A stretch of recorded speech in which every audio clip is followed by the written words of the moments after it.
Fala galerinha, beleza? Professor Nando Oliveira aqui de volta, trazendo para vocês agora do segundo ano A e do segundo ano B questões sobre a estrutura geológica do Brasil. Vamos fazer a primeira questão na aula passada, que tá no canal aí e que mandei para vocês no grupo. Falamos sobre a estrutura geológica do Brasil e agora vamos fazer aqui um exercício, porque o exercício é a parte prática, é você praticar, verificar, você fiscalizar a si mesmo se você está aprendendo. E aí, como é que você faz isso? Com questões.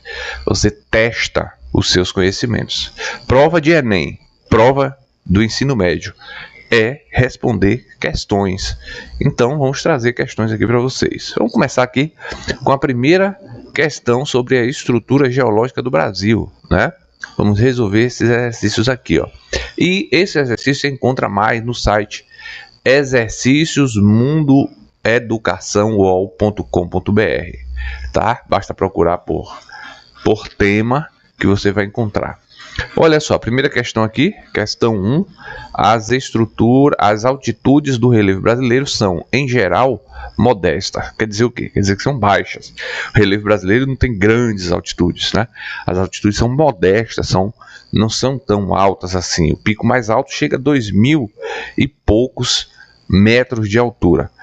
Então aqui, o ponto mais alto não ultrapassa 3.000, que é o pico da neblina, com 2.993.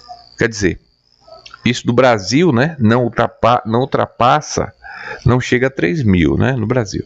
Perto da fronteira com a Venezuela, entre a Amazônia, né, fronteira Amazônia-Venezuela.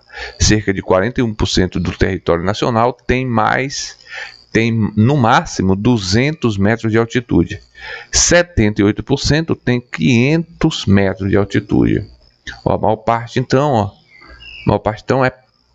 não é tão alto, né? São apenas 500 metros de altitude. 92% até 900 metros de altitude. Então aqui, ó, as características descritas acima indicam que o relevo brasileiro é o quê? Bastante acidentado? Não está falando de acidentes, né, com elevada incidência dos dobramentos modernos. Porque aqui, ó, para você responder questões, vocês têm que saber por que as outras estão erradas, né? Então, por exemplo, aqui, ó, dobramentos modernos. O Brasil não tem isso aqui, dobramentos modernos, né? O Brasil não tem. Você tem ali lá, eu vou lembrar de uma aqui que é lá no Nepal, entre a Índia e Nepal, você tem ali grandes elevações que são considerados dobramento moderno. E o que é dobramento moderno? É o encontro, o choque entre duas placas tectônicas e que eles continuam acontecendo ou que aconteceram há pelo menos 200 milhões de anos atrás. Então, isso em era geológica, em tempo geológico, isso é pouco tempo, é chamado recente, é chamado de dobramento moderno. Ó, dobramentos modernos. Aí vamos botar aqui, dobramentos modernos, ó. Tá vendo aqui os exemplos? Ó, dobramento moderno, também conhecido como cadeias orogênicas ou cinturões orogênicos, são estruturas que se originam em virtude de ações do tectonismo. Correspondem a cadeias de montanhas, apresentando as maiores altitudes do planeta. Então, quando você pega aqui, ó, o choque entre duas placas tectônicas, como essas aqui, placa tectônica se chocou, o relevo vai dobrar, vai haver um dobramento no relevo e vai formar isso aqui, ó. Vai formar essas cadeias de montanha. Essas aqui que eu estou mostrando agora especificamente, fica lá no Chile. Fica ali entre a Argentina, Patagônia e Chile, né?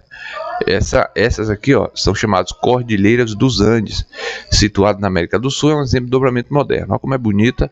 Elas ficam nevadas, é muito lindo. E as cidadezinhas aqui ao redor, elas vivem desse turismo aqui, basicamente.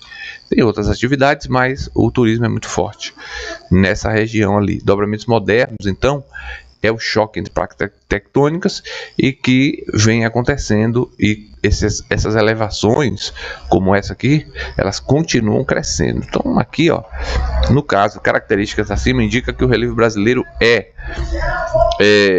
bastante acidentado? Não, até que é acidentado, mas não é bastante, nem vem de dobramento moderno. O relevo brasileiro, ele tem uma característica, que ele é antigo, ele é bastante antigo.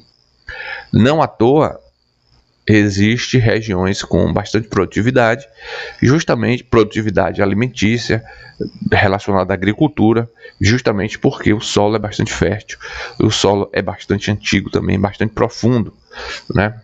Então, não poderia ser a Acre. Diretamente influenciado pelas ações recentes de tectonismo. O Brasil não tem ações recentes de tectonismo, portanto não poderia ser essa aqui. O tectonismo no Brasil é muito antigo, milhões de anos atrás, ou bilhões de anos atrás. Você vê que não tem nem vulcão no Brasil, então não tem tectonismo atual no Brasil, né? No Brasil é o que? Geologicamente antigo, portanto mais desgastado. Então você vê que as altitudes no Brasil, como está mostrando aqui, elas não passam de 3.000. No Nepal, no Himalaia, que é o mais alto, passa de 8, chegando quase a 9.000. No Brasil, 41% do território não tem no máximo 200 metros de altitude, 40% de altitude, né? Então, o Brasil não tem grandes altitudes, a maioria não chega a 1.000 metros de altitude. A maioria, então seria aqui a resposta certa já, né? Letra C. Então, pouco transformado pelos agentes erosivos e intempéricos, pouco não, muito, né? Muito, portanto essa D estaria errada. Ou totalmente aplanado. Totalmente não. O Brasil tem áreas elevadas ainda, como a gente viu aqui, 200, 500 metros, 900 metros, então não é. Então, resposta certa, letra C. Se você clicar em ver resposta, você vai ver aqui a resposta, letra C. As baixas altitudes médias do relevo brasileiro são explicadas pelo caráter antigo do território nacional, que foi bastante moldado pelos agentes externos. O que são agentes externos? São os agentes intempéricos. Quais são os agentes intempéricos? Chuva, vento, umidade, calor.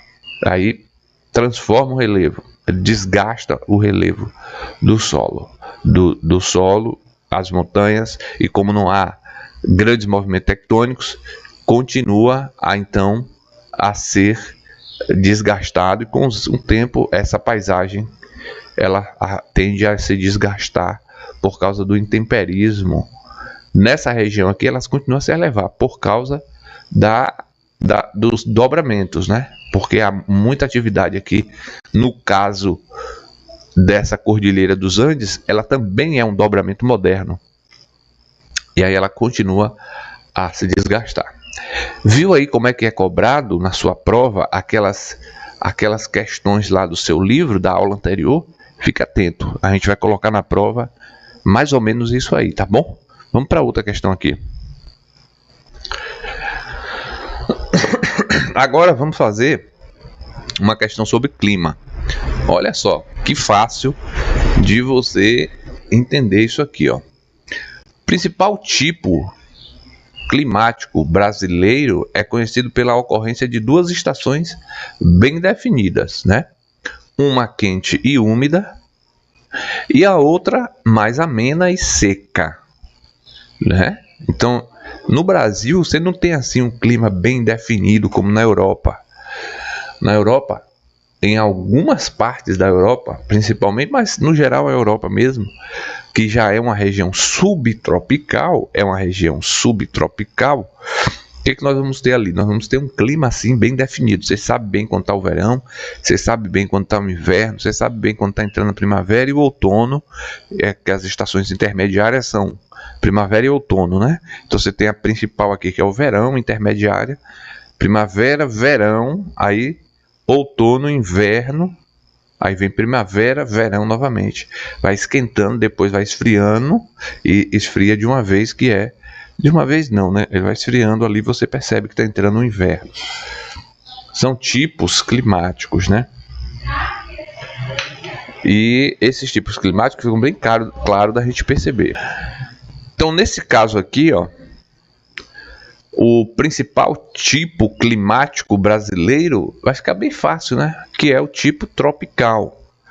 Esse tipo tropical, ele realmente tem isso aqui, ó. Ele tem uma estação quente e úmida e a outra amena e seca.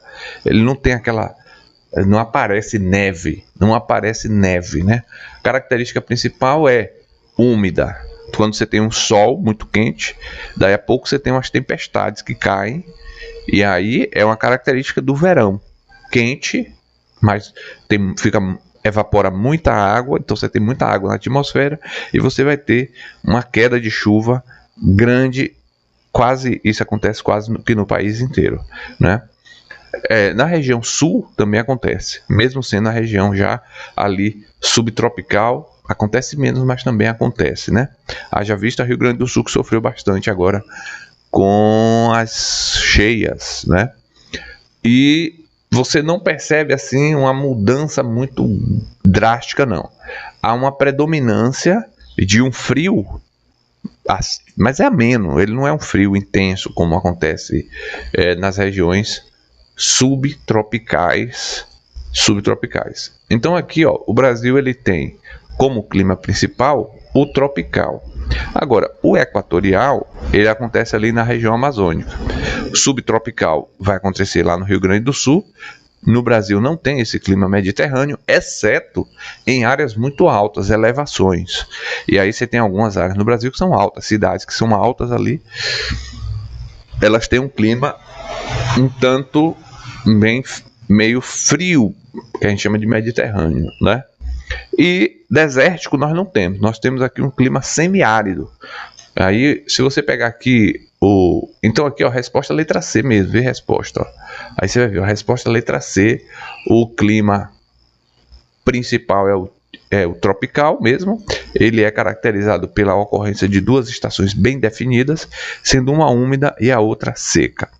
E se você pegar lá no seu livro, você vai ver, ó, no seu livro o mapa de climas no Brasil. Aí você vai observar no mapa de clima, ó, você vai observar justamente essas regiões. Aí você vai ter aqui equatorial, vermelho, e aqui a região da Amazônia e região norte como um todo. Tropical, que vai estar aqui, ó, na maior parte do país, ó. Em algumas áreas aqui o clima tropical, realmente semiárido, que não chega a ser desértico. Subtropical, ali Rio Grande do Sul, Paraná, Santa Catarina. Tropical litorâneo, que é onde a gente está, nós aqui da região sul da Bahia, estamos nessa faixa aqui. Clima subtropical litorâneo, tropical de altitude, aqui as áreas mais elevadas, ali Serra do Mar e alguns planaltos, Planalto Central brasileiro. E esses são os climas do Brasil. Gostou da aula? Valeu, dá uma olhada aí, ó. Nós temos aí já a primeira aula de revisão e essa é a segunda aula de revisão falando sobre climas do Brasil, tá bom?